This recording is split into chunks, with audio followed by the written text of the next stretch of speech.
घड़ी में था, अंतिम क्षण में था। दुर्योधन को भीम ने गदा से उनके जग्गों को चूर चूर कर दिया था। वह मृत शैया पर पड़ा था, कहार रहे थे। ध्यान देंगे, यह जो दुर्योधन है, दुर्योधन साक्षात कलयुग है। ध्यान देंगे।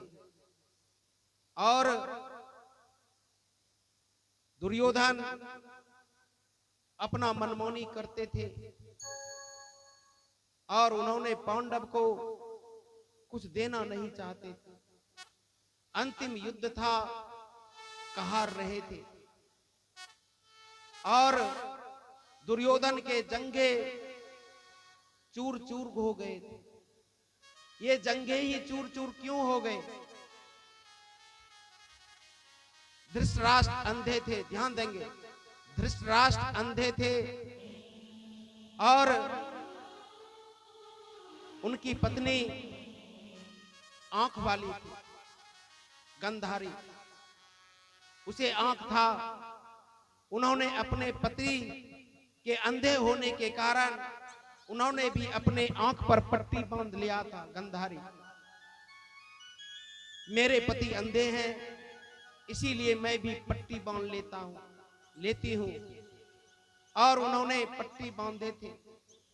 जब महाभारत का युद्ध हुआ तो उन्होंने अपने पुत्र से कहा कि पुत्र, हम तुम्हें देखेंगे और तुम वज्र के हो जाओगे, तुम्हारा शरीर समूचा वज्र हो जाएगा, तुम नंगे आना। और दुर्योधन गए, गंगा स्नान किए, गंधारे नदी किनारे था और भगवान ने लीला कर दी। गंधारी जैसे ही देखता नंगे शरीर को तो वो सारे वज्र के हो जाते, उन पर कोई भी गदा चलाते, बाण चलाते, उन पर कोई असर नहीं होता। और भगवान की लीला अपरंपार है। जिसका जन्म हुआ है उनका मृत्यु निश्चित है, जिसका जन्म हुआ है उनका मृत्यु निश्चित है। इसलिए भगवान ने एक लीला कर दी। दुर्योधन जवान था और उन्होंने, भगवान ने कहा, दुर्योधन तुम अभी बच्चे नहीं रहे, तुम तो सियाने हो गए हो, बड़े हो गए हो, और तुम अपनी मां के सामने ये नंगे कैसे जाओगे? इसलिए तुमने कुछ पहन लो। इसलिए भगवान के आदेश पर उन्होंने केले का जो पत्ता होता है वो कमर में बांध लिया और जैसे ही गंधारी के पास गए, अपने मां के पास गए, दुर्योधन ने कहा, मां मैं आ गया हूं। और जैसे ही गंधारी ने पट्टी खोली तो उनके सारे शरीर खुले थे, लेकिन जंघों पर केला का पत्ता था। सब जगह तो वज्र हो गया, लेकिन जहां पर केले का पत्ता था वहां पर शरीर ही रह गया। और जब युद्ध हुआ तो भीम ने गदा मारते थे, उन्हें कोई असर नहीं होता था। भगवान ने बताए, इसके जंघे पर मारो तभी ये गिरेंगे। और भीम ने दुर्योधन के जंघों पर मारकर उसे गिरा दिया, मृत शैया कहार रहे हैं। और उसी समय अश्वत्थामा आ गए। अश्वत्थामा गुरु द्रोणाचार्य के पुत्र हैं। ध्यान देंगे, अश्वत्थामा गुरु द्रोणाचार्य के पुत्र हैं। और जैसे ही आए तो अश्वत्थामा ने कहा, मित्र क्या हुआ, कहां रहे हो? दुर्योधन ने कहा, मित्र पांडव ने मेरे सारे वंश को नाश कर दिया और मैं भी मृत शैया पर पड़ा हूं। अश्वत्थामा ने कहा कि मेरे लिए कोई काम हो तो बताओ, मैं तुम्हारा काम कर दूंगा। दुर्योधन ने कहा, अगर तुम मेरा कार्य करोगे, एक कार्य है।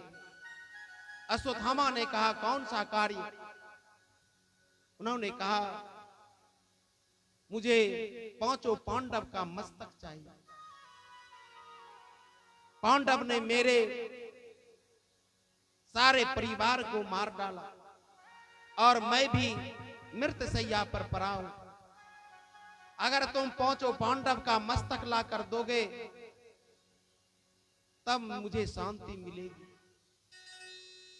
और एक बात ध्यान देंगे, जो व्यक्ति जीवन भर पाप करते रहा, झूठ बोलते रहा, अनाचार बेविचार करते रहा, उसे अंतिम घड़ी भी भगवान का नाम नहीं आते।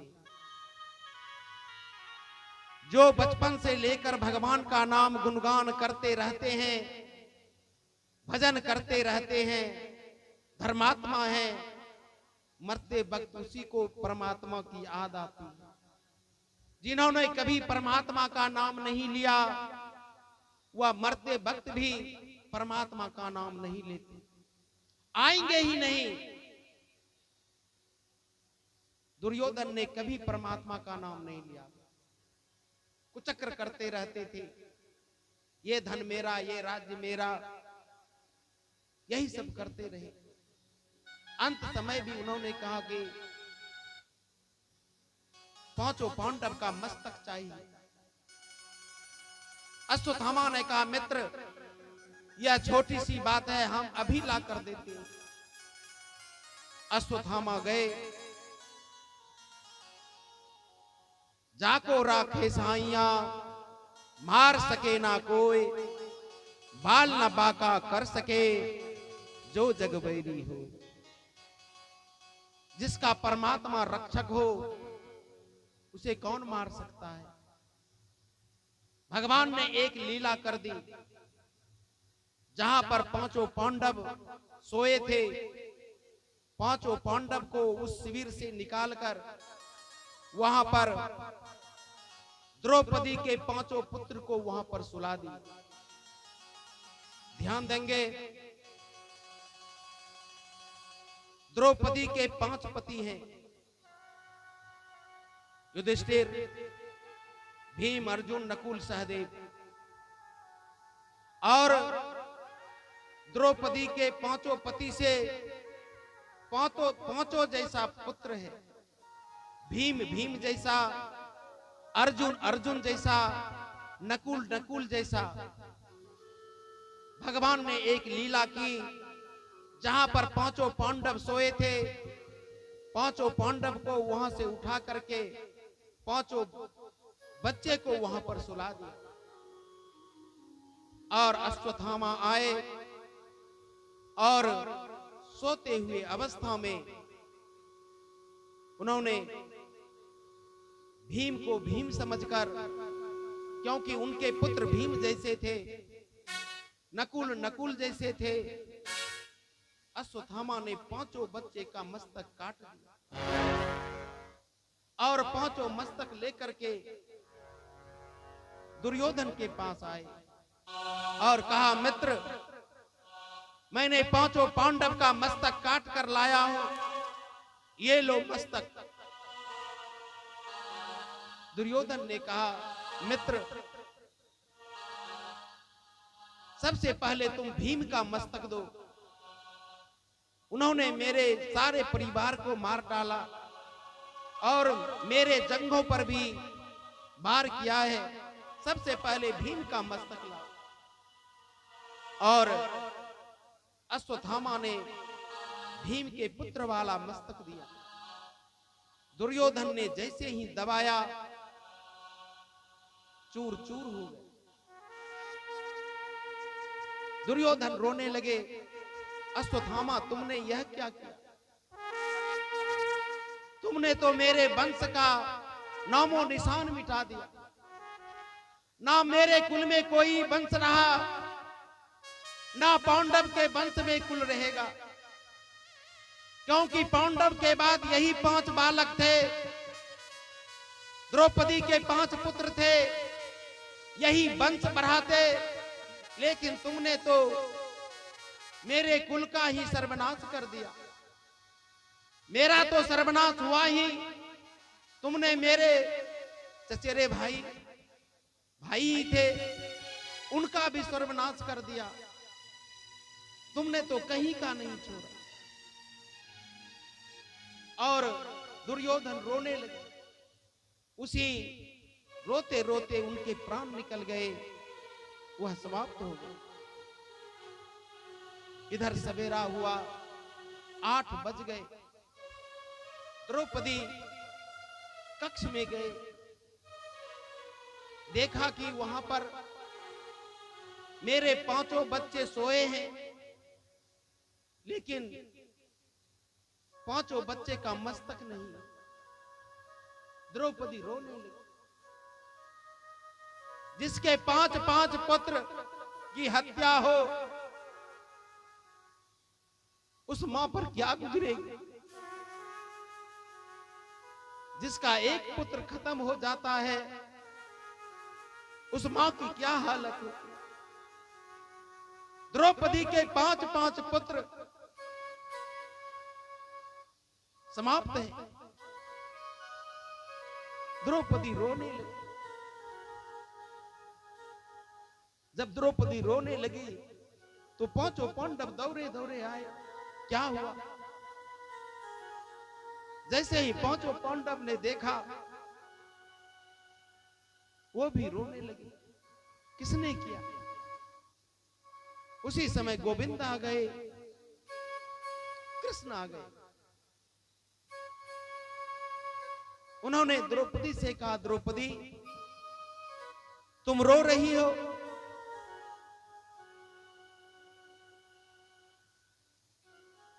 द्रौपदी ने कहा, भगवान मैं इसलिए नहीं रो रही, मेरे बच्चे अभी छोटे थे और किसी ने मेरे 5 बच्चे को सोते हुए अवस्था में मार दिया। भगवान ने कहा, द्रौपदी तुम्हारे तो 5 पुत्र खत्म हुए हैं। महाभारत के युद्ध में कितने कितने सैनिक, कितने कितने आदमी मारे गए, कितनी माताओं की गोद सूनी हो गई, कितनी मां की मांग का सिंदूर उजड़ गया, कितनी माताएं अनाथ हो गई, और तुम अपने 5 पुत्र के लिए रो रही। द्रौपदी ने कहा, भगवान मैं इसलिए नहीं रो रही, मेरे छोटे से बच्चे ने किसी का क्या बिगाड़ा? मेरे छोटे बच्चे को सोते हुए अवस्था में सिर काट लिया। अगर उसे मारना ही था, मेरे बच्चे को जगा देते। कम से कम मेरे बच्चे तो भगवान का नाम ले ले।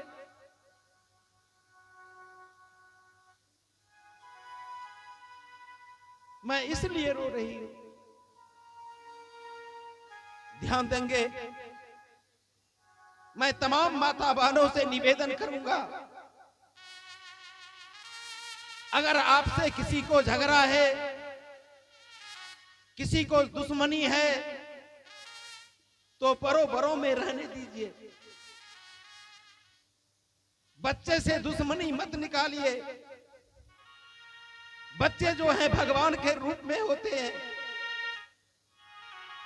बच्चे ये नहीं जानते कि आप बरों बरों में झंझट है।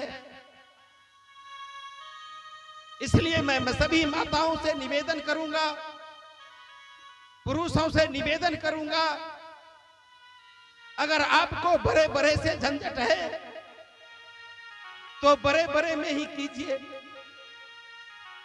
बच्चे को नुकसान मत पहुंचाइए। बच्चे जो होते हैं भगवान का रूप होते हैं। दुश्मनी करनी है तो बड़ों से कीजिए, बच्चे से नहीं। बच्चे तो भगवान के रूप में।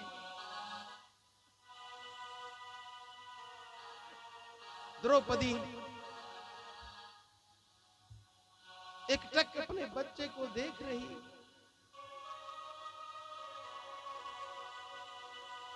अर्जुन ने कहा, केशव, यह कार्य किसने किया है? द्रौपदी के 5-5 बच्चे को मार दिया है।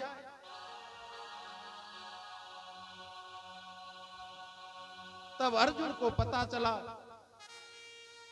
कि यह कार्य अश्वत्थामा ने किया है। अश्वत्थामा उनके गुरु के पुत्र हैं और अश्वत्थामा को पता चला कि 5 पांडव को पता चल गया, वह हमें मारेंगे। इसलिए अश्वत्थामा भागने लगे। अर्जुन ने भगवान से कहा, भगवान चलिए अश्वत्थामा को खोजेंगे। जो भी द्रौपदी के 5 पुत्र को मारा है उसे पकड़कर द्रौपदी के सामने खड़े करेंगे। और अर्जुन भगवान दोनों चले। अश्वत्थामा को पता चल गया कि ये हमारा पीछा कर रहा है। अश्वत्थामा ने ब्रह्मास्त्र छोड़ दिया। अब अर्जुन घबराने लगे। तब भगवान ने कहा, अर्जुन तुम भी ब्रह्मास्त्र चलाओ। और दोनों में टकराए। वहां भीषण अग्नि हुआ। अंत में अर्जुन ने अश्वत्थामा को पकड़कर द्रौपदी के सामने खड़े कर। जैसे ही द्रौपदी के सामने खड़ा किया, द्रौपदी ने कहा, यह तो गुरुपुत्र है, यह ब्राह्मण है। और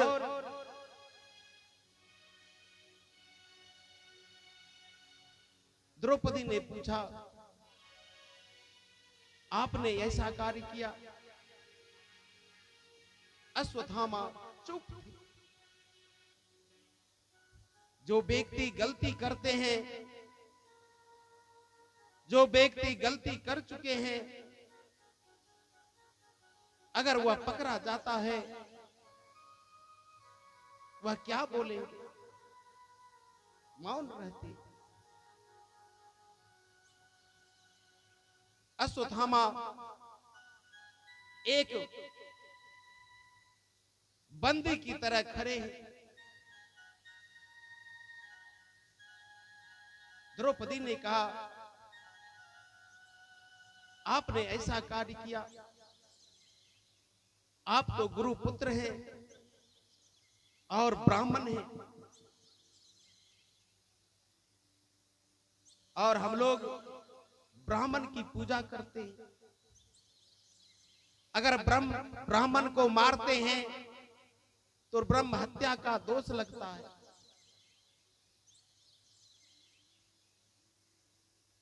द्रौपदी ने कहा,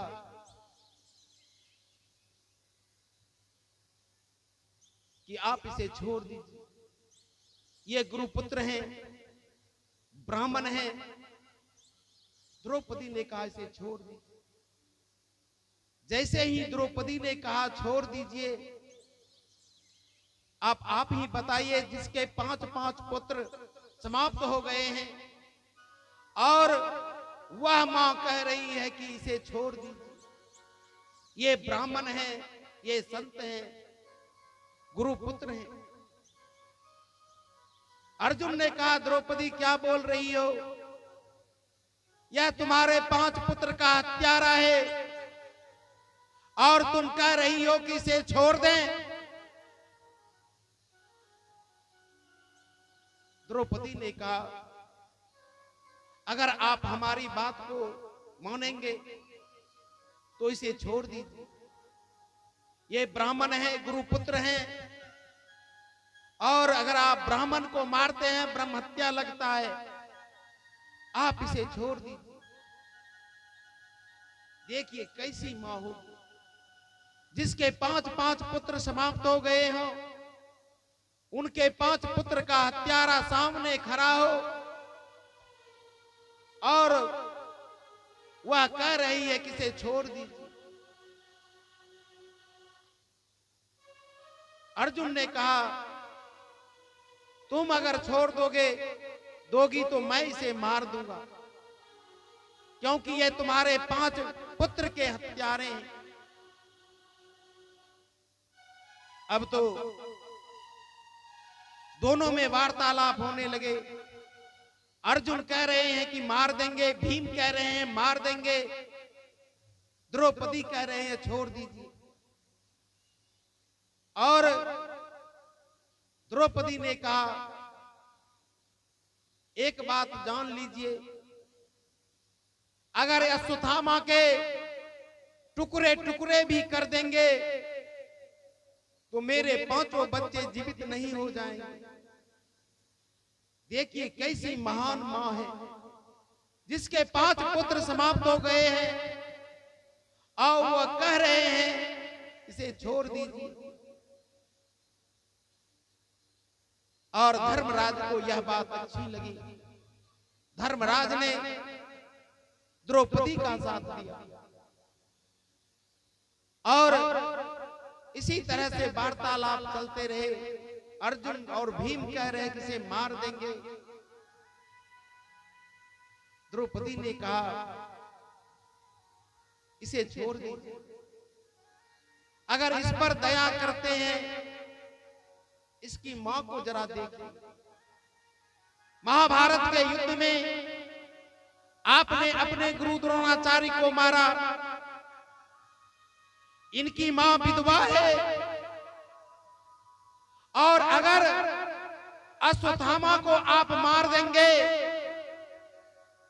तो इसकी मां किसके सहारे रहेगी?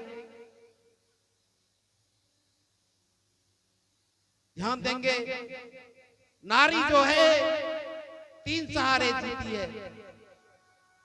जो नारी है वह 3 सहारे जीती है।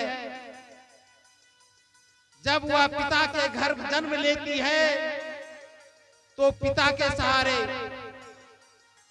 20 वर्ष 22 वर्ष तक वह पिता के सहारे रहती है। जब पिता उनके विवाह कर देते हैं तो वह पति के सहारे रहती है, और जब पति उनके गुजर जाते हैं तो वो पुत्र के सहारे रहती है। नारी जो है 3 सहारे जीती है, पिता के सहारे, पति के सहारे और पुत्र के सहारे। 3 सहारे जीती है। द्रौपदी ने कहा कि अश्वत्थामा के तो पिता को मार दिए, अब एक ही सहारा बचा है उनकी मां का, इनका पुत्र अश्वत्थामा। मेरे तो 5 पुत्र खत्म हुए हैं, मेरे तो 5 पति जीवित हैं। मेरे 5 पुत्र खत्म हुए हैं लेकिन मेरे तो 5 पति जीवित हैं। द्रौपदी ने कहा, और आप इसे छोड़ दीजिए। जब दोनों में तकरार होने लगा, भीम अर्जुन कह रहे हैं मार देंगे, और द्रौपदी धर्मराज युधिष्ठिर कह रहे हैं छोड़ दीजिए। दोनों में फैसला नहीं हो रहा था। उसी समय भगवान आ गए गुरु के रूप में, और उन्होंने कहा इसे मारो नहीं, अगर इसे मारते हो तो ब्रह्म हत्या लगेगा, ब्राह्मण है, और यह ब्राह्मण का सबसे प्रिय शिखा होता है, चोटी। ब्राह्मण का सबसे बड़ा सम्मान्य है चोटी, जिसे आप ठीक कहते हैं, चोटी है। और इसका शिखा काट लो और इसके मस्तक पर मणि है, इसे निकाल कर इसे भगा दो। और वही किया।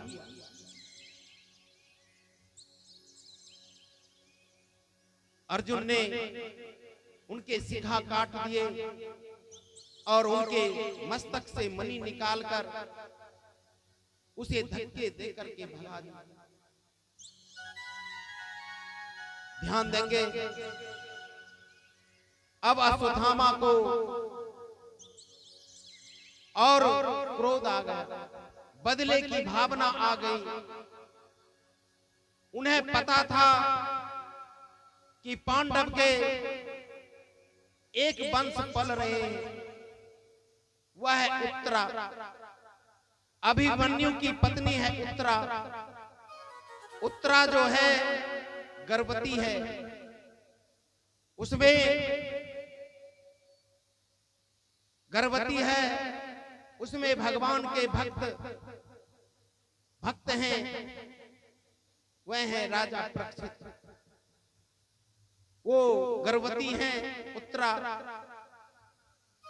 और अश्वत्थामा को पता था कि इनका एक वंश बचा हुआ है। पांडव के तो 5 पुत्र को मार दिए, अब एक वंश बचा है। अभिमन्यु की पत्नी उत्तरा के गर्भ में एक बालक है। और अश्वत्थामा क्रोध के कारण, बदले की आग के कारण उन्होंने उस शिशु पर ब्रह्मास्त्र चला दिया। अब उत्तरा परेशान होने लगी। उनके गर्भ में जो बालक था वह परेशान हो रही थी, अकुला रही थी। और उत्तरा ने जब देखा कि मेरे गर्भ जलन हो रहा है, वह दौड़ी दौड़ी भगवान के शरण में आए, सीधे भगवान के चरणों में आए और उन्होंने भगवान से कहा, पाहि माम, मेरे गर्भ की रक्षा कीजिए प्रभु, मेरी गर्भ की रक्षा कीजिए। ध्यान देंगे, उत्तरा भगवान के पास क्यों आए? उत्तरा के 5 ससुर जो कि सिंह की तरह हैं, बलवान हैं। उत्तरा अपने 5 ससुर के पास नहीं गए, उत्तरा अपने सासू मां के पास नहीं गए, उत्तरा अपने ददिया सास के पास नहीं गए, कुंती के पास नहीं गए, सीधे वो गोविंद के पास क्यों आए? वह तो 5 पांडव के पास जाते, अपने सासू के पास जाते, अपने ददिया सास के पास जाते, लेकिन उत्तरा सीधे गोविंद के चरणों में क्यों आए? ध्यान देंगे, जब उत्तरा गर्भवती थी तो द्रौपदी ने कहा था कि बेटी, अगर जब भी तुम्हारे ऊपर विपत्ति आ जाए, कष्ट आ जाए, तो किसी के सहारे मत रहना, एक के सहारे रहना, गोविंद के सहारे रहना। और द्रौपदी ने बताया कि दुशासन ने मेरी चीरहरण कर रहा था, मुझे बीच सभा में नंगी कर रहे थे, मेरे 5 पति उस सभा में बैठे थे, उसमें बड़े बड़े महारथी बैठे थे, द्रोणाचार्य, कर्ण और सबसे बड़े बलशाली भीष्म पितामह उस सभा में बैठे थे। और दुशासन ने मेरी चीरहरण कर रहा था। हमने सबकी ओर नजर दिखाई, सबकी ओर नजर दौड़ाई, अपने पति को देखा, पति भी सर झुकाकर खड़े।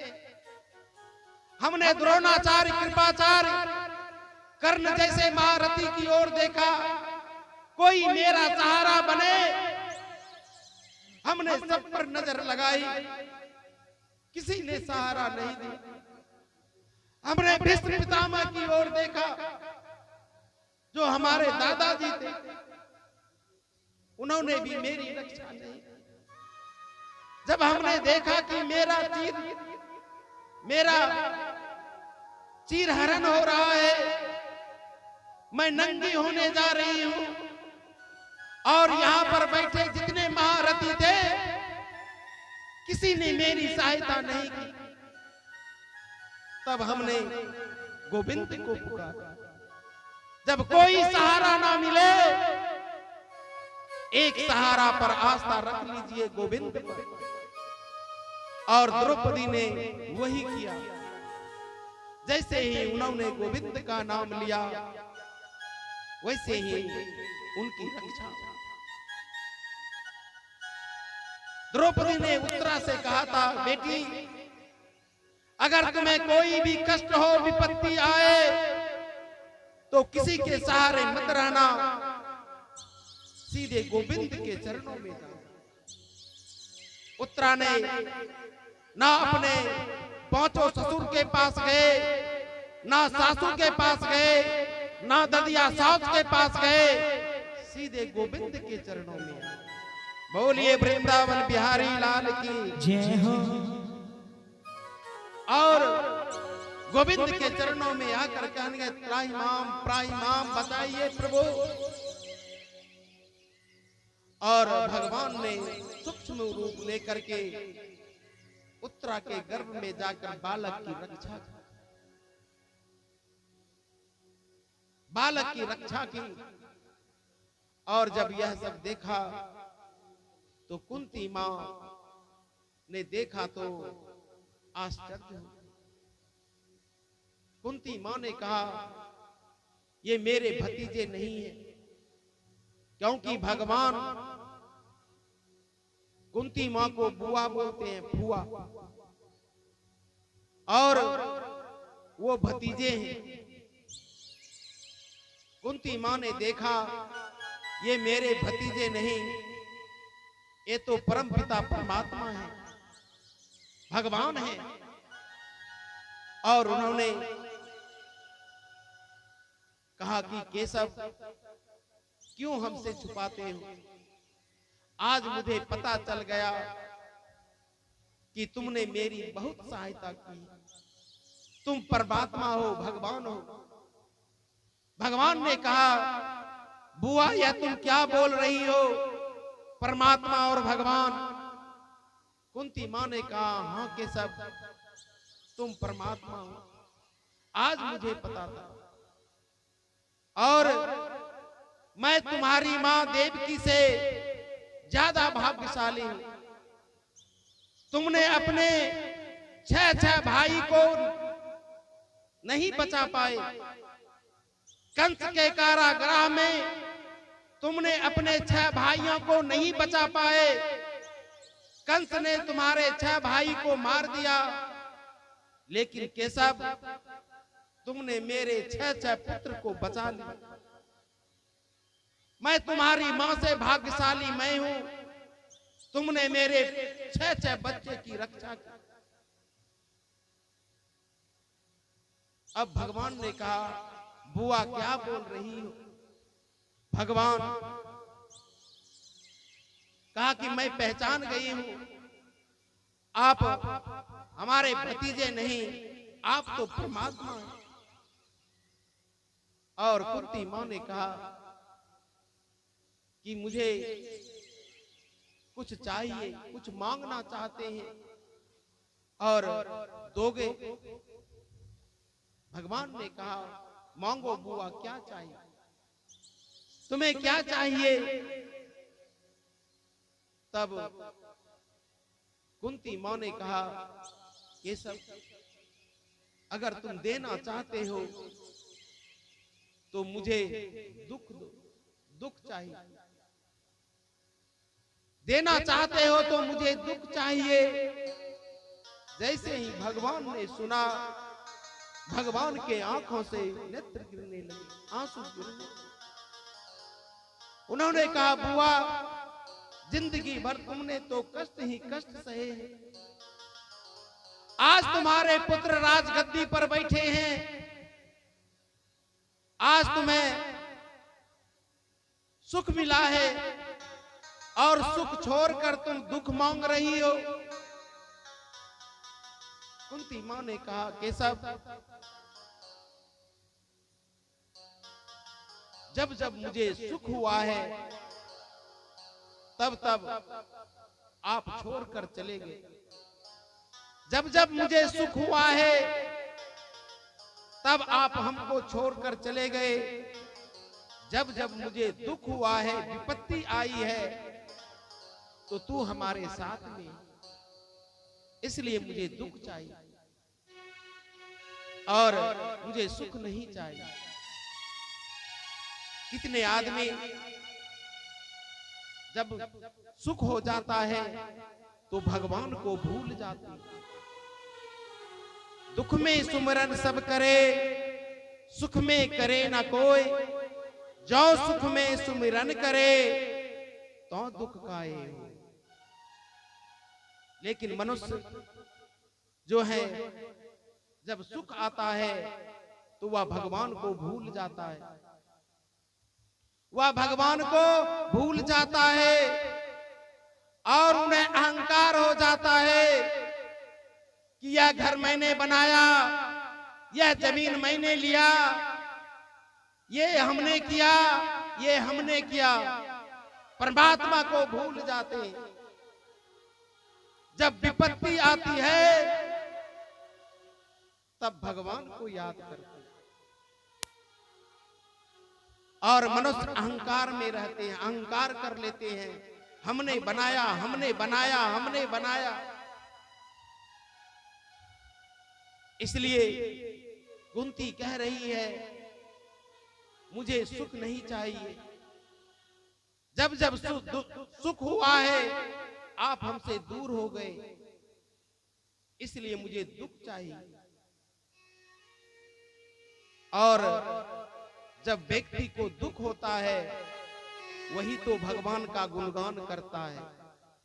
जिसको सुख होता है वह भगवान को भूल जाता है, वह तो अहंकार करने लगता है। मेरे पास धन है, पैसा है, सब कुछ है, मैंने किया, मैंने किया। अहंकार हो जाता है। और ध्यान देंगे, एक व्यक्ति धनवान था, बहुत पैसा था और वह भगवान को भूल गया। उन्होंने भगवान को भूल गए क्योंकि उनके मन में अहंकार आ गया कि सब मैंने किया है। भगवान भी याचना जसते हैं और उन्हें कोई ऐसी तबीयत खराब हो गई और वो डॉक्टर के पास ले गए। डॉक्टर ने दवाई दी, कोई सुनवाई नहीं किया क्योंकि उसे अहंकार था धन पर कि मेरे पास धन बहुत है, अगर मुझे कोई बीमारी है तो मैं इलाज कर लूंगा। अहंकार होता है। और वो डॉक्टर के पास यहां गए, यहां नहीं हुआ, भागलपुर गए। और अभी के परिवेश में जब आप डॉक्टर के पास जाएंगे तो बहुत सारे जांच लिखते हैं और पहले जांच लिखते हैं, जांच करेंगे तब जाकर दवाई देंगे। धन आपका खर्च होते रहेगा और वहां भी उसका इलाज नहीं हो पाया। कहा कि पटना जाइए। पटना भी गए, वहां भी इलाज हुआ लेकिन वहां भी इलाज नहीं हो पाया। ये तो जरूर, लेकिन हुआ नहीं। धन खर्च हो रहा है, मैं तो इसे ठीक कर लूंगा। अहंकार में चूर है। और चले गए दिल्ली, रेफर कर दिया, वहां भी धन खत्म हो गया और उनके सारे जमीन जगह बिक गए। इलाज मैं तो इसे बचा लूंगा, लेकिन नहीं हुआ। अब तो सब धन खत्म हो गया, लेकिन डॉक्टर ने कह दिया कि इसे विदेश ले जाइए। विदेश का पैसा ही नहीं है, सब धन भारत में ही खर्च हो गया। और जब धन ही नहीं रहा तो विदेश कैसे जाएंगे। और वह व्यक्ति हार थाक करके घर आ गया। और जब हार जाते हैं तो एक ही सहारा होता है, परमात्मा। जब वो हार जाता है तो एक ही सहारा होता है, परमात्मा। और वो घर आ गए, खाने के लिए लाले पड़ गए। और बगल में कोई मंदिर था, अब वह मंदिर में डेली जाते, प्रभु क्या कर दिया, कैसे थे, क्या कर दिया, अब याद कर रहे हैं। और जब आप प्रभु को याद करेंगे तो वो दया बरसाएंगे। या कर दो याद, उल्टा कीजिए दया। जब आप याद करनी चाहिए, हर स्थिति में, हर परिस्थिति में भगवान को याद करना चाहिए, हर घड़ी में याद करनी चाहिए। किसी देश में, किसी भेष में, किसी परदेश में रहो,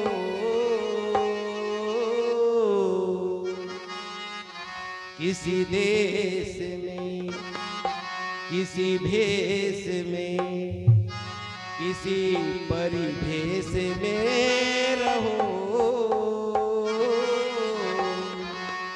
राधा रमन, राधा रमन, राधा रमन कहो। राधा रमन, राधा रमन, राधा रमन कहो। राधा रमन, राधा रमन, राधा रमन कहो। राधा रमन, राधा रमन, राधा रमन कहो। राधा रमन, राधा रमन, राधा रमन कहो।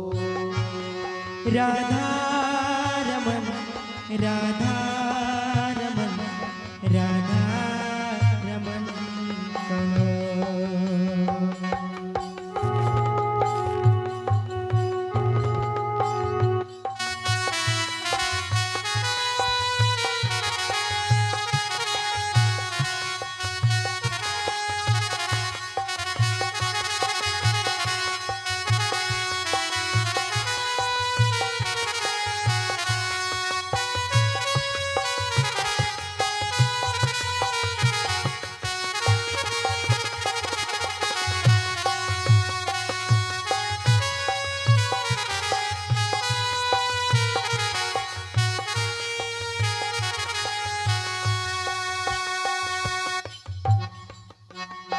किसी काल में, किसी हाल में, किसी चाल में रहो। किसी काल में, किसी चाल में, किसी हाल में रहो। किसी काल में, किसी हाल में, किसी चाल में रहो। किसी चाल में, किसी हाल में, जिस चाल में रहो। राधा रमन, राधा रमन, राधा रमन कहो। राधा रमन, राधा रमन, राधा रमन कहो। राधा रमन, राधा रमन, राधा रमन कहो। राधा रमन, राधा रमन, राधा रमन कहो। सभी गाइए।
किसी रोग में, किसी शोक में, किसी रोग में रहो।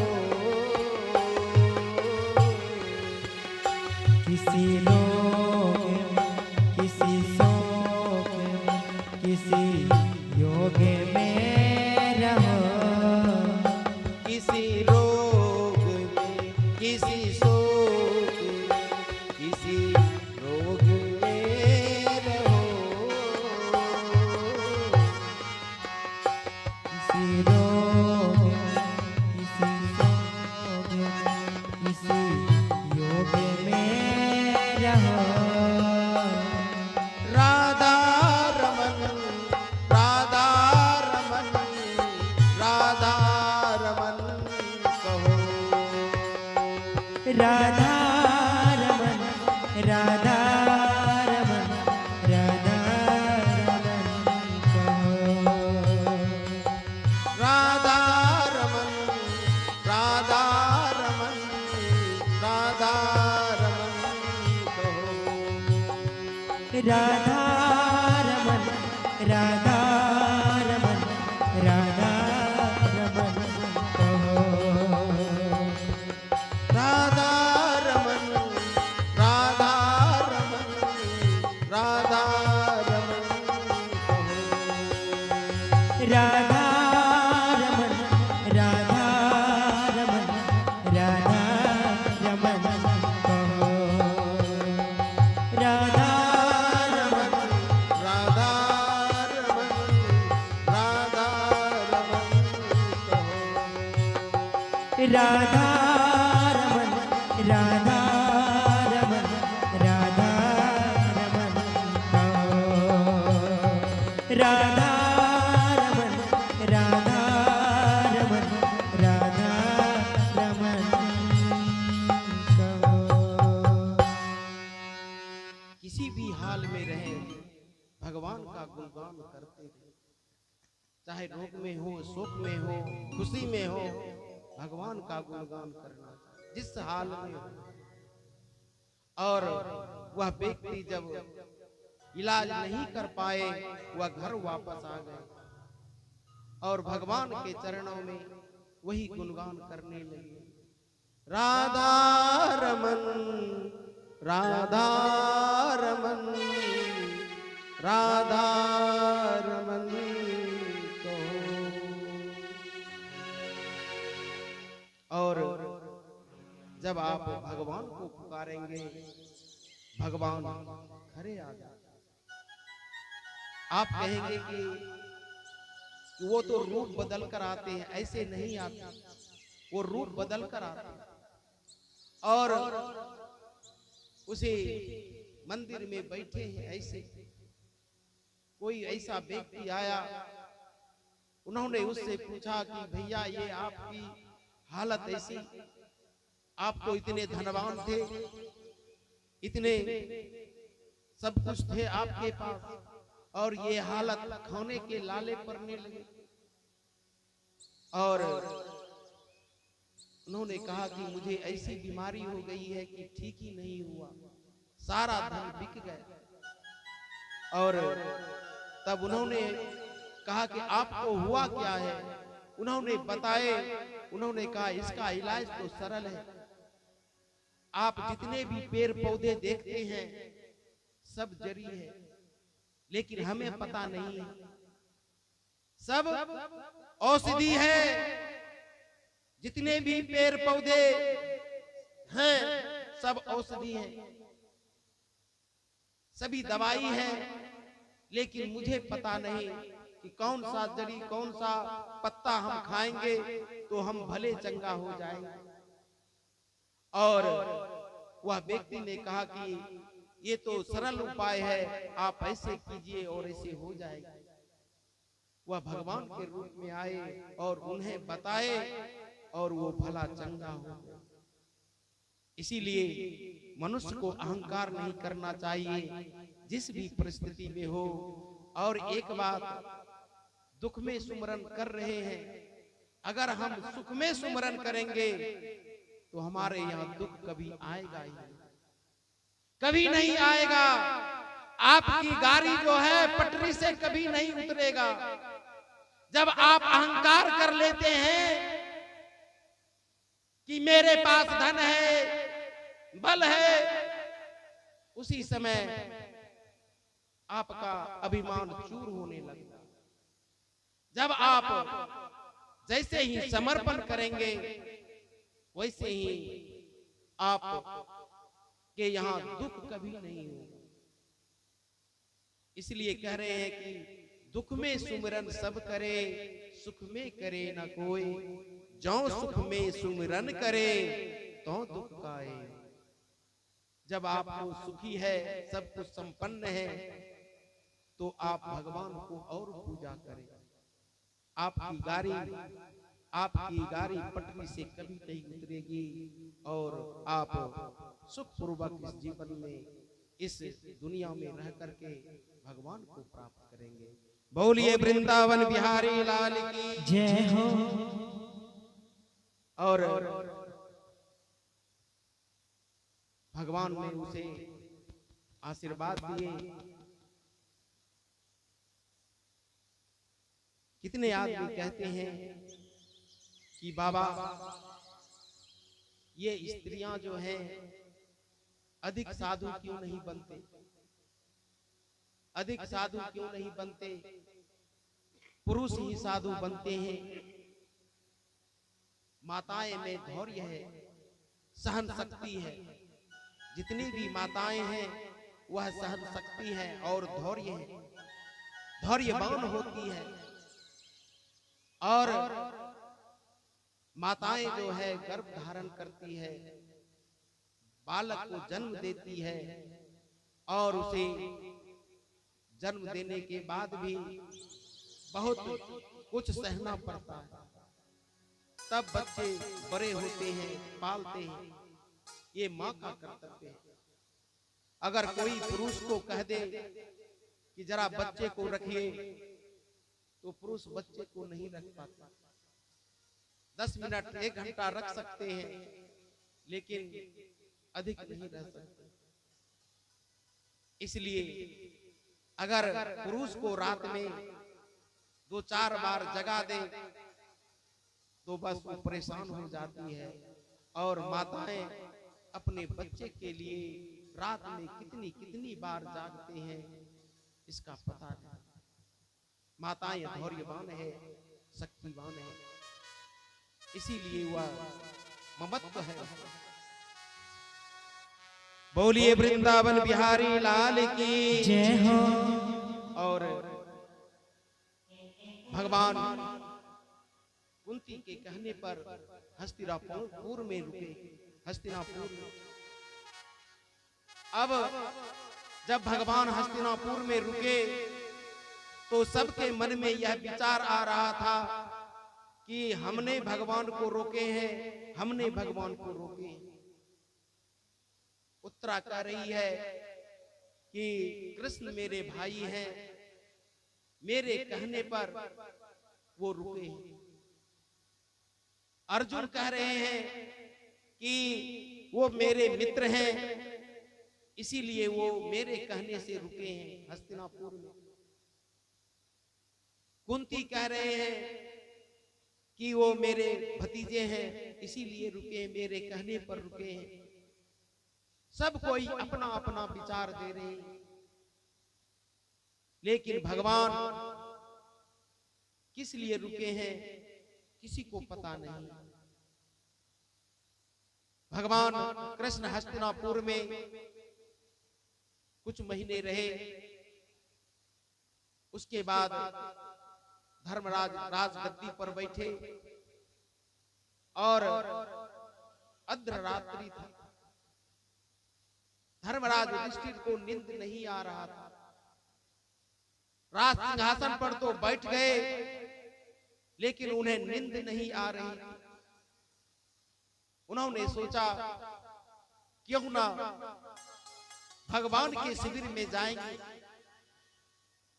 ये सब के शिविर में जाएंगे और वहां भगवान अर्धरात्रि में बैठ करके रो रहे हैं। उनके आंखों से, भगवान के आंखों से आंसू टप टप बह रहे हैं। जैसे ही धर्मराज युधिष्ठिर गए तो देखते हैं कि भगवान कृष्ण रो रहे हैं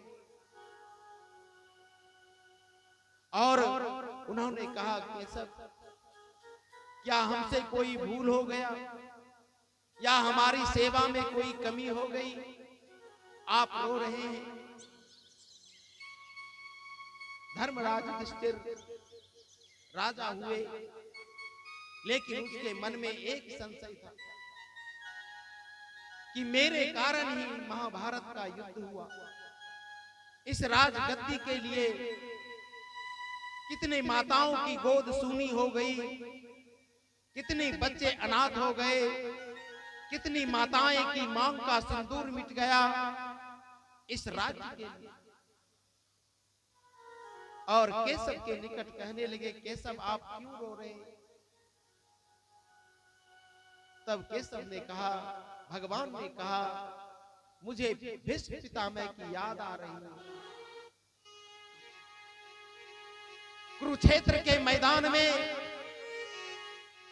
भीष्म पितामह तीर की सैया पर अभी भी पड़े हैं और हमें उनकी याद आ रही है।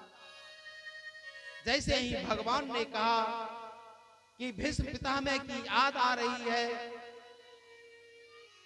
युधिष्ठिर ने कहा, भगवान हमारे पितामह जीवित हैं? भगवान ने कहा, हाँ जीवित हैं। कुरुक्षेत्र के मैदान में भीष्म पितामह तीर की सैया पर पड़े हुए हैं और उसी समय धर्मराज युधिष्ठिर महल में आए और उन्होंने निर्णय किया कि सवेरे हम कुरुक्षेत्र जाएंगे अपने भीष्म पितामह को देखने के लिए। और भगवान ने ध्यान लगाया कि अब समय आ गया है, अब समय आ गया है कि हम भीष्म पितामह को दर्शन देंगे। और रात्रि हुई, गंगा मां गई। गंगा मां के पुत्र हैं भीष्म पितामह। तीर की सैया पर भीष्म पितामह पड़े हैं। गंगा मां आई, अपने पुत्र की यह हालत देखकर गंगा मां रोने। उन्होंने कहा, पुत्र तुम इतने कष्ट में क्यों? तुम तो तीर की सैया पर पड़े हो, तुम करवट भी नहीं ले सकते, तुम बैठ भी नहीं सकते, खड़े भी नहीं हो सकते। और इस कड़ाके की धूप, ठंड, ओस, बारिश में ऐसे ही पड़े हो। और भीष्म पितामह कुरुक्षेत्र के मैदान में लाखों लाखों के आदमी के मरने के बाद उस बीच में भीष्म पितामह पड़े। वहां पर गीदड़, भालू, चीता मरे हुए सैनिक के मांस को नोच नोच कर खा रहे हैं। और उसी बीच भीष्म पितामह तीर की सैया पर पड़े। गंगा मां ने कहा, पुत्र तुम्हें तो इच्छा मृत्यु का वरदान है, तुम अपना प्राण क्यों नहीं छोड़ देते? तुम इतना कष्ट क्यों सह रहे हो? तब भीष्म पितामह ने कहा, मां एक लालसा है, अंतिम बार भगवान का दर्शन हो जाए, कृष्ण का दर्शन हो। गंगा मां ने अपने पुत्र को जल पिलाए, हाथ मुंह धोआ दिए। उसके बाद गंगा मां चली आई। इधर सवेरा हुआ, पांचों पांडव, कुंती, द्रौपदी कुरुक्षेत्र के मैदान में पहुंच गए। जैसे ही भीष्म पितामह की दशा को देखा, सब रोने लगे। वहां पर संत महात्मा सब कोई वहां पर पहुंच गए और भीष्म पितामह को सब कोई देख रहे हैं। सबसे पहले कुंती मां प्रणाम किए।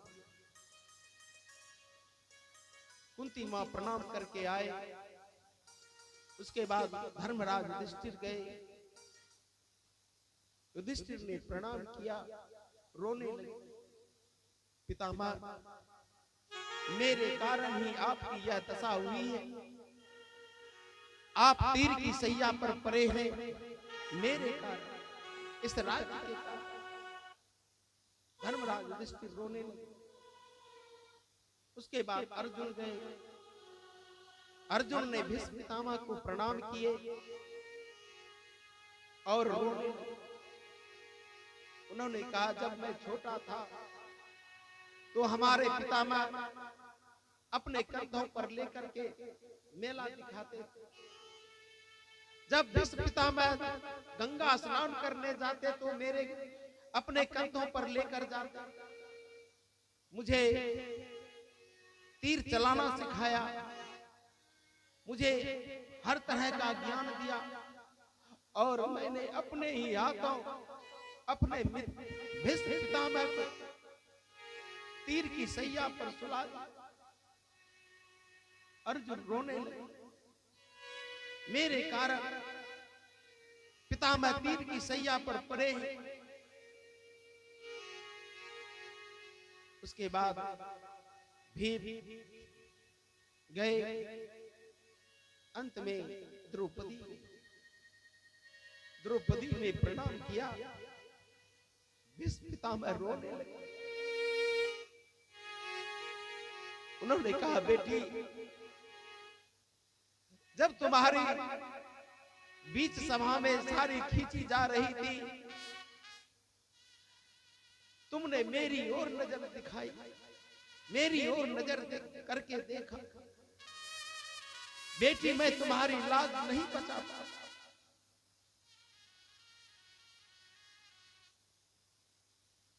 अगर मैं चाहता तो दुशासन की ओर एक बार नजर कर देता तो दुशासन तुम्हारी सारी या तुम्हें छूता तक नहीं। लेकिन बेटी, मैं विवश था। मैंने अपने पिता को वचन दिया था कि मैं आजीवन विवाह नहीं करूंगा और जो भी इस गद्दी पर बैठेगा हम उसकी रक्षा करेंगे। हमने अपने पिता को वचन दिया था कि जो भी हस्तिनापुर की गद्दी पर जो भी बैठेगा उनकी रक्षा करूंगा, चाहे वह अधर्म ही क्यों ना करे। मैं वचनबद्ध और इसीलिए बेटी हम तुम्हारी रक्षा नहीं करते, मुझे क्षमा कर देना। भीष्म पितामह रोने लगे।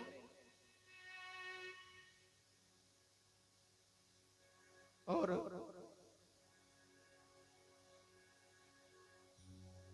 सब कोई प्रणाम किए।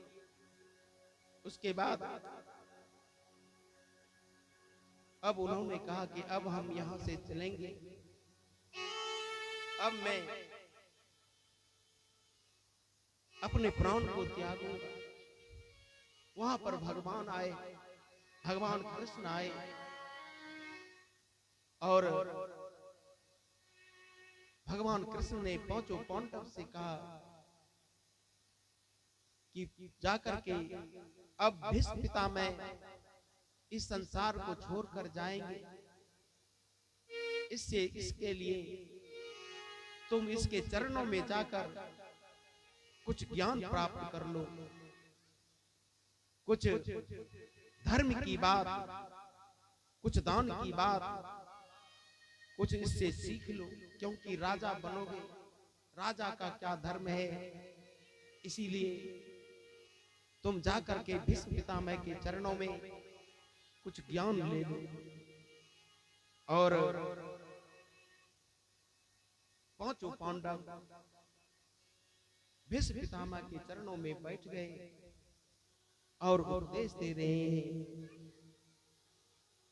दान धर्मम राजधर्मम मोक्ष धर्मम विभागस स्त्री धर्मम भागवत धर्मम समासम व्यास योग्यत। दान धर्म क्या है? पहला प्रश्न किया कि दान धर्म क्या है। ध्यान देंगे, इस कलयुग में दान अधिक करना चाहिए और जिस तरह से आप धन जो है, धन की तीन गति होती है, धन की तीन गति होती है। ध्यान देंगे, पहला है दान, पहला है दान, दूसरा है भोग और तीसरा है नाश। धन की तीन गति है और सबसे उत्तम गति है दान। जिस तरह से आप स्नान करते हैं, शरीर शुद्ध होता है, उसी तरह से अपने हाथ से धन दान करने से धन शुद्ध होता है। इसीलिए दान करना चाहिए, अधिक दान करना चाहिए। और कलयुग में सबसे बड़ा धर्म है दान। दान करना चाहिए, चाहे भागवत कथा हो, राम कथा हो, शिव कथा हो, कहीं सत्संग हो, कहीं मंदिर बन रहा हो, उसमें दान करना चाहिए। धन की सबसे उत्तम गति है दान। दूसरा गति है भोग। अगर आपने दान नहीं किया तो आप भोग भोगिए। आपके पास धन अधिक है तो घर बनाइए, गाड़ी घोड़ा बंगला टीवी कूलर आदि लगवाइए, ये हुआ भोग। कितने आदमी धन तो अधिक है, वह एक ही धोती पहने हैं, एक ही धोती ओढ़े। धन तो अपार है, वह भात दाल तरकारी नहीं खाते, रोटी नमक खाते हैं। धन का क्या उपयोग। इसलिए धन का दूसरा गति है भोग। आपके पास धन है तो भोग भोगिए, अच्छा खाइए, अच्छा पहनिए।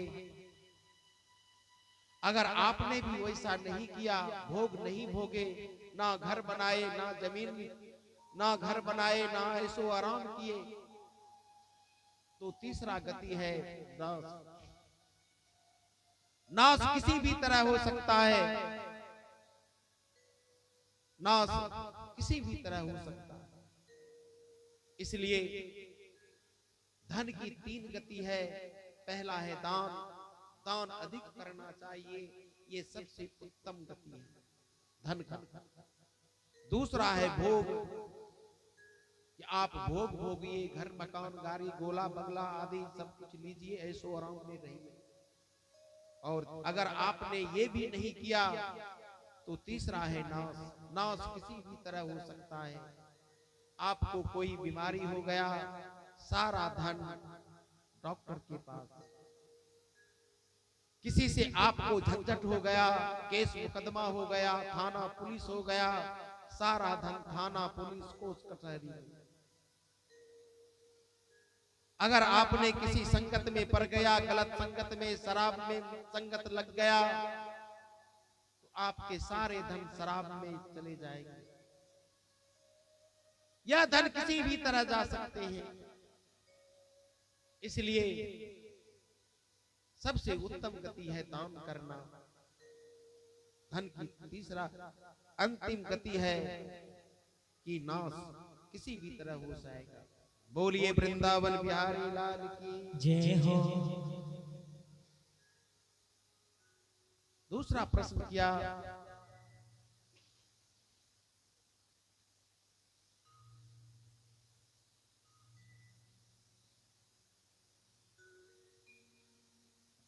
जय श्री राधे।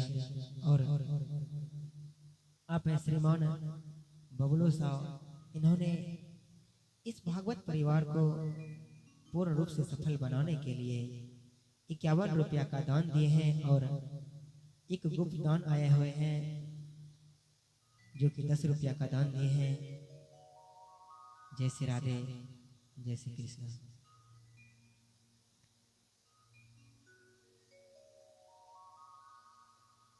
दूसरा प्रश्न किया है, राजा का क्या धर्म है। राजा का क्या धर्म है, ध्यान देंगे। राजा सन्यासी होता है, और सन्यासी का जो धर्म है वही धर्म राजा का है। और राजा जो होते हैं किसी पर आसक्त नहीं होते। राजा जो है ना पत्नी का होता है, ना पुत्र का होता है, ना परिवार का होता है। राजा जो ना पत्नी का होता है, ना पुत्र का होता है, और ना परिवार का होता है। राजा तो समाज का होता है, राष्ट्र का होता है, देश का होता है। और राजा का जो कर्तव्य है, राजा ना पत्नी का होता है। जब भगवान राम 14 वर्ष के बाद रावण को मारकर और अयोध्या समीप आए, और अयोध्या में राज सिंहासन राज्याभिषेक हुआ, और राम और सीता राजगद्दी पर बैठे। और अयोध्या की एक प्रजा ने माता सीता पर कलंक लगा दिया कि यह रावण के यहां से आई है, इसे गद्दी पर नहीं बैठना चाहिए। और प्रजा की खुशी के लिए भगवान राम ने अपनी पत्नी को गर्भवती अवस्था में अयोध्या से अलग कर वन भेज दिया। राजा ना पत्नी का हुआ, जो राजा है वह पत्नी का नहीं हुआ। भगवान राम ने गर्भवती अवस्था में माता सीता को जंगल भेज दिया लक्ष्मण द्वारा। राजा पत्नी का नहीं हुआ। जंगल में माता सीता ने 2 बालक को जन्म दिया, लव और कुश को। और भगवान राम यज्ञ किए। यज्ञ में विश्वामित्र के साथ में दोनों बालक आए थे, लव और कुश। और उन्होंने राम कथा गाई अयोध्या में आकर के।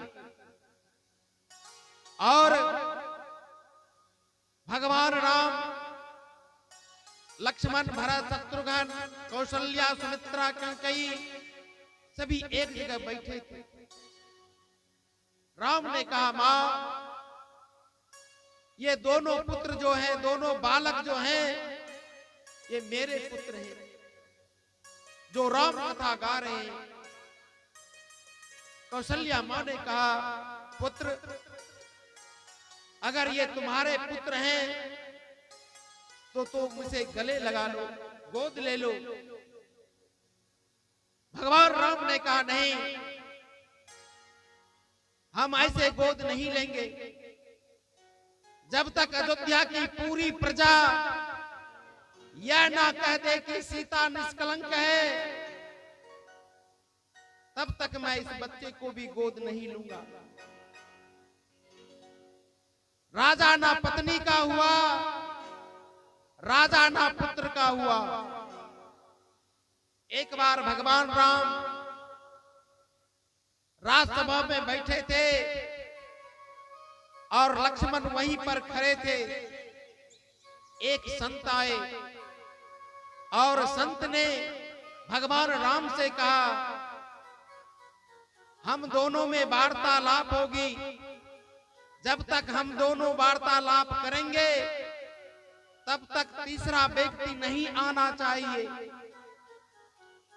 भगवान राम ने लक्ष्मण को पहरा लगा दिया कि हम बातचीत कर रहे हैं, जब तक मेरा बातचीत खत्म नहीं होगा तब तक यहां कोई नहीं आए।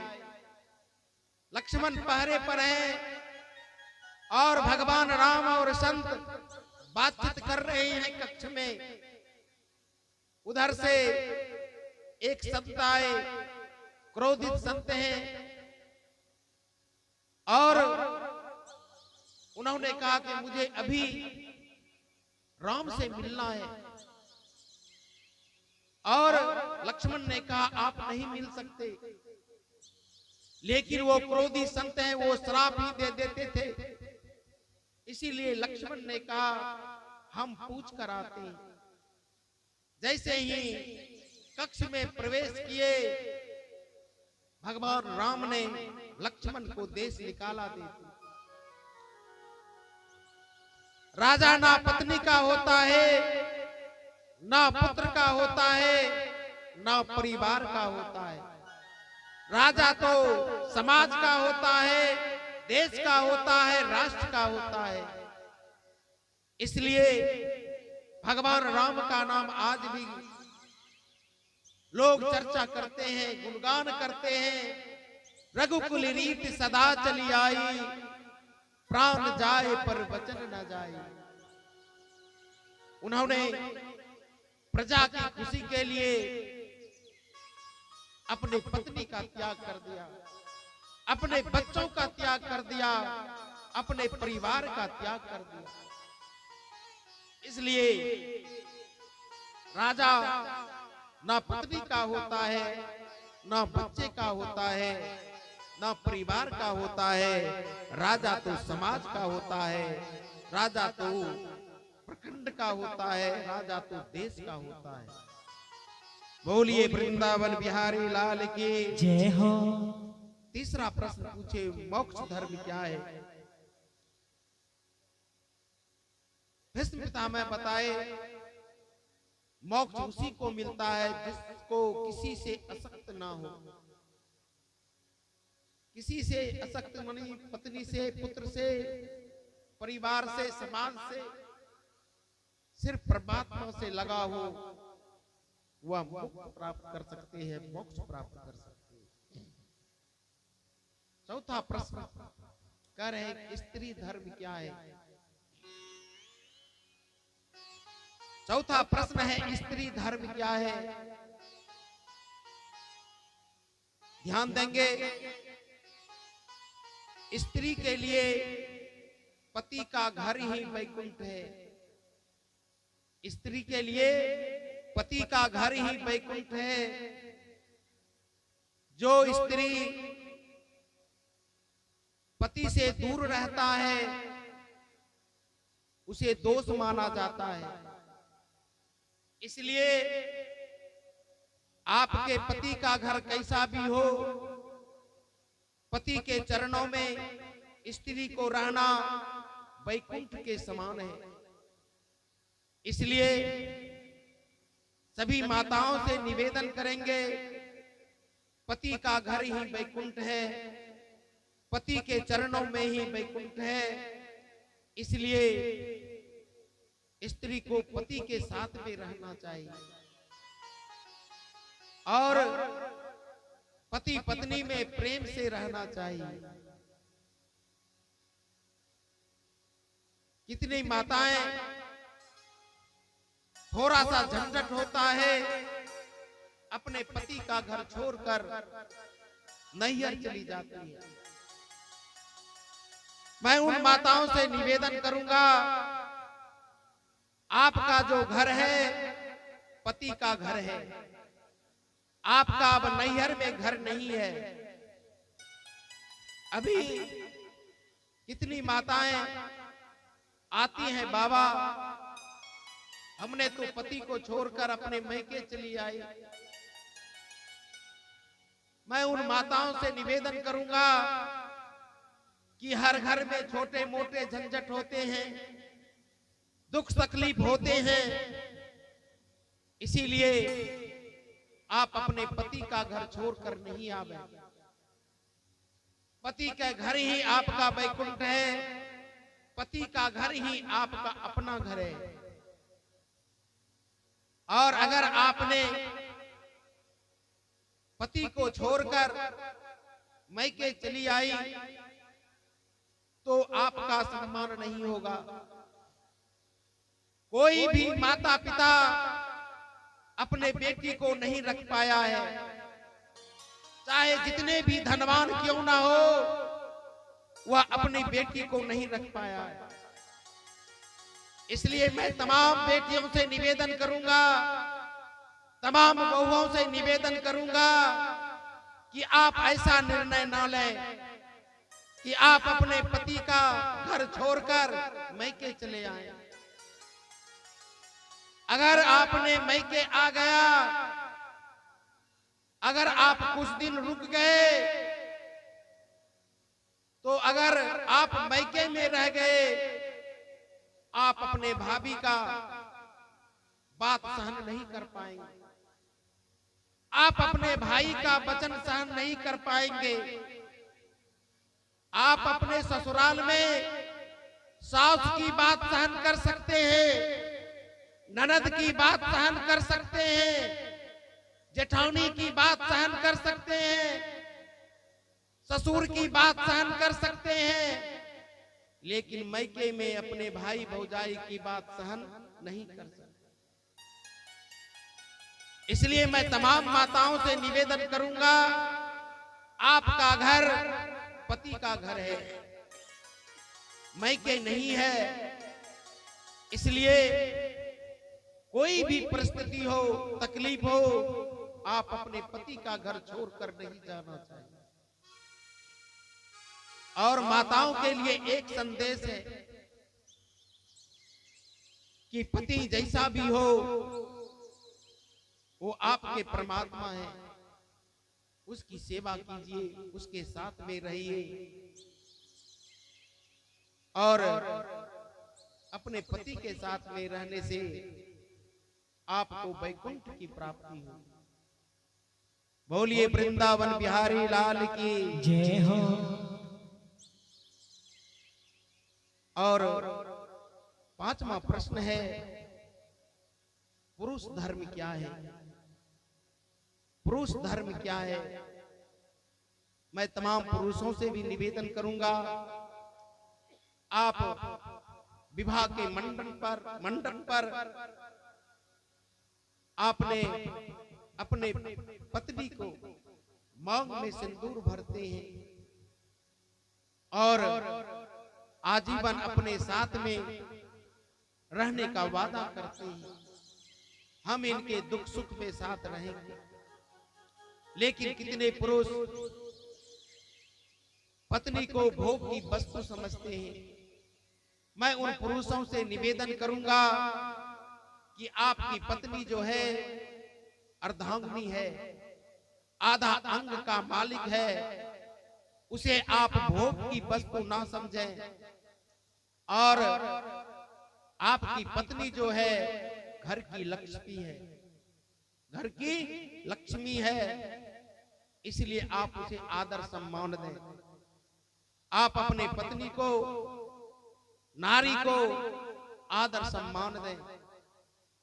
और जब कोई पर्व त्योहार आए तो उसे कपड़ा दें, गहना दें और उसे सम्मान दें, उसे भोग की वस्तु ना समझें। और नारी इतना त्याग कोई नहीं कर सकता। नारी जितना त्याग करती है वह कोई नहीं कर सकता। नारी वह अपने घर को त्यागती है। जो माता पिता 20, 22, 25 साल तक अपनी बेटी को पालती है, पढ़ाती लिखाती है और उसे आपके सहारे सौंप देती है, दूसरे घर में भेज देती है। और मैं तमाम पुरुषों से निवेदन करूंगा, आप नारी का सम्मान करें। आपके घर में जो नारी आई है, पत्नी आई है, वह आपके वंश को बढ़ाने के लिए आया है, उसे सम्मान दें। और अगर उससे कोई भूल हो जाए, गलती हो जाए, तो उसे क्षमा कर दें। वह अपने घर को छोड़कर आई है। नारी इतना त्याग कोई नहीं कर सकता। नारी अपने पिता का त्याग, अपने घर का त्याग, अपने भाई का त्याग, अपने सखे सहेली का त्याग और इतना त्याग, जब वह विवाह मंडप पर बैठते हैं तो अपना गोत्र भी बदल लेते हैं, गोत्र भी बदल लेते हैं। नारी इतना त्याग कोई नहीं कर सकता। नारी जब मांग भरती है, माथा तो अपना है लेकिन सिंदूर पति के नाम। नारी का माथा तो अपना है लेकिन सिंदूर पति के नाम। नारी का गला तो अपना है, मंगलसूत्र पति के नाम। कलाई तो अपना है, चूड़ी पति के नाम। इतना बड़ा त्याग। और नारी का पेट तो अपना है, जब बालक जन्म लेते हैं पति के नाम। इतना बड़ा त्याग। इसीलिए नारी का सम्मान करें। नारी के सम्मान में ही हम मर्दों का सम्मान है। नारी घर की लक्ष्मी है, नारी घर की दुर्गा है, नारी आदि शक्ति है। इसलिए मैं तमाम पुरुषों से निवेदन करूंगा, नारी का सम्मान करें। जिस दिन आपके घर में एक दिन नारी नहीं रहती, पत्नी नहीं रहती, वह घर श्मशान घाट जैसा लगता है। अगर वैसे पुरुष है तो बताइए, जब घर में स्त्री नहीं रहता, घर काटने के लिए दौड़ता है, चाहे महल ही कितना अच्छा हो। इसलिए नारी ही घर की लक्ष्मी है, नारी ही घर की सरस्वती है, नारी ही घर की दुर्गा है। इसलिए उसे सम्मान दें और नारी के ही सम्मान में हम मर्दों का सम्मान है। बोलिए वृंदावन बिहारी लाल की जय हो। और परिवार धर्म है, आप अपने परिवार में प्रेम से रहें और जहां प्रेम हो वहां लक्ष्मी का वास होता है। जहां प्रेम नहीं वहां दरिद्र का वास होता है। इसलिए घर में परिवार में प्रेम से रहें और अपने जीवन को सुखमय बनावें और इस जीवन में सुख पाकर के प्रेम से रह करके भगवान को भगवत धाम को जाए। बोलिए वृंदावन बिहारी लाल की जय हो। और यह उपदेश दे करके भीष्म पितामह ने उत्तरायण आए और उन्होंने अपने प्राण त्याग दिए। बोलिए वृंदावन बिहारी लाल की जय हो। और उनकी अब अर्थी जाएगी, इसलिए आप लोग भी गाएंगे।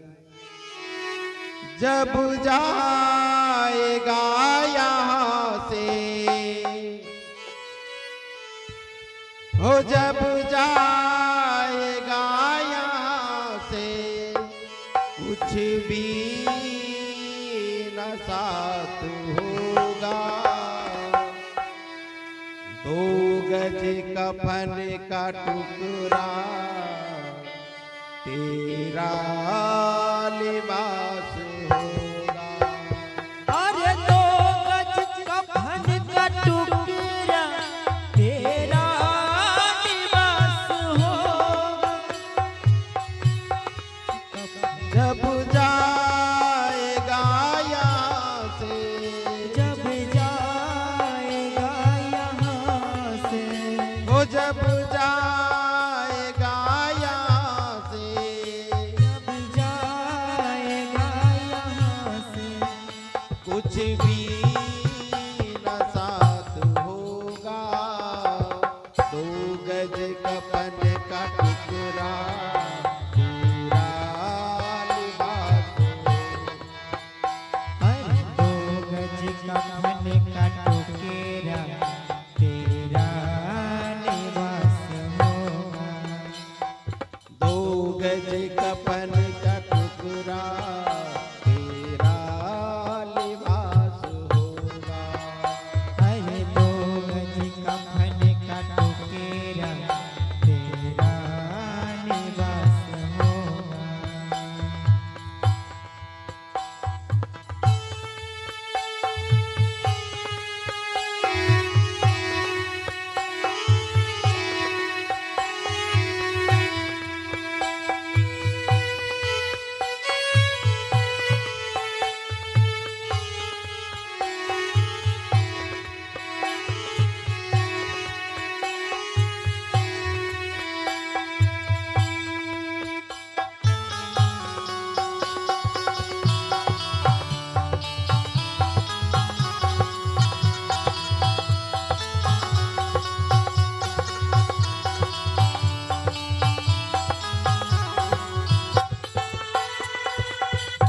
कांधे पे धर ले जाएंगे परिवार वाल तेरे। कांधे पे घर ले जाए परिवार वाले तेरे। यमदूत ले पकड़ के डालेंगे यह